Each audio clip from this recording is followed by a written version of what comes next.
దీనికన్నా ముందు మనం ఓపెక్ ఏంటని అర్థం చేసుకోవాలి. అప్పుడు మనకి కాంటెక్స్ట్ అర్థమవుతుంది వీళ్ళెందుకు ఓపెక్ నుంచి బయటికి వెళ్ళారని. ఓపెక్ అనేది organisation of petroleum exporting countries. 1960లో ఇది ఫామ్ అయింది.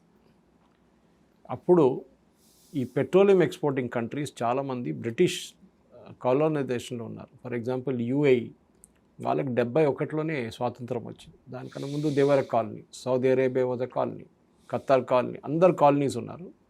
కానీ బ్రిటిష్ వాళ్ళు వెళ్ళే ముందే వీళ్ళు ఒక కార్టెల్ ఫామ్ చేసుకున్నారు.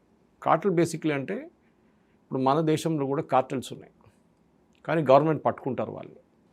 మన దగ్గర కాంపిటీషన్ కమిషన్ ఆఫ్ ఇండియా అని చెప్పి ఒక బాడీ ఉంది. ఇప్పుడు ఏం చేస్తారు, సిమెంట్ కంపెనీస్ ఉన్నారు చూడండి, అందరు కూర్చుంటారు ఒక ప్లేస్లో, కూర్చొని డిసైడ్ చేస్తారు మన సిమెంట్కి 300 రూపాయలు ఒక బ్యాగ్కి ఛార్జ్ చేద్దాం. నాకు తెలియదు ఇప్పుడు ఎంత ఉంది సిమెంట్ ఒక బ్యాగ్కి, చెప్తున్నాను, నేను just giving an example. Okay, అప్పుడు 250 ఉంటుంది, దాన్ని 300 చేద్దాం మనం. అప్పుడు కొంతమంది అభ్యంతరం చెప్తారు, ఏంటి ఇది 300 ఎవరు కొంటారు, అందరు 300కి అమ్మాల్సిందే. వాడు ఎక్కడ పోతాడు, మీ దగ్గర ఎవరికైనా మన ఒకరి దగ్గరకు వస్తాడు డెఫినెట్గా. దానికన్నా తక్కువ అమ్మకూడదు. కార్టెల్ ఫామ్ చేస్తారు, అమ్ముకుంటారు. కానీ దాంట్లో చీటింగ్ చేసేటోడు ఉంటాడు ఒకడు.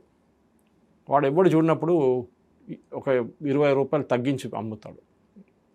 ఓకే, కానీ తెలిసిపోతుంది, పట్టుకుంటారు, రేపు వాళ్ళ కార్టెల్ వాళ్ళే పట్టుకుంటారు. ఇది ఒపెక్లో కూడా జరిగేది. కానీ దానికన్నా ముందు ఒపెక్ ఫామ్ అయింది 1960లో సెప్టెంబర్లో, బిఫోర్ దేవర్ ఇండిపెండెంట్ కన్నా ముందు. బేసిక్లీ ఎందుకు ఫామ్ చేశారంటే కార్టలైజేషన్, ప్రైసులు తగ్గకూడదు. సపోజ్ తవ్వి తీయడానికి, బయటికి ఆయిల్ తీయడానికి మనకి $20 $30 ఆ టైంలో పడితే మీరు 50 కన్నా తక్కువ అమ్మకూడదు.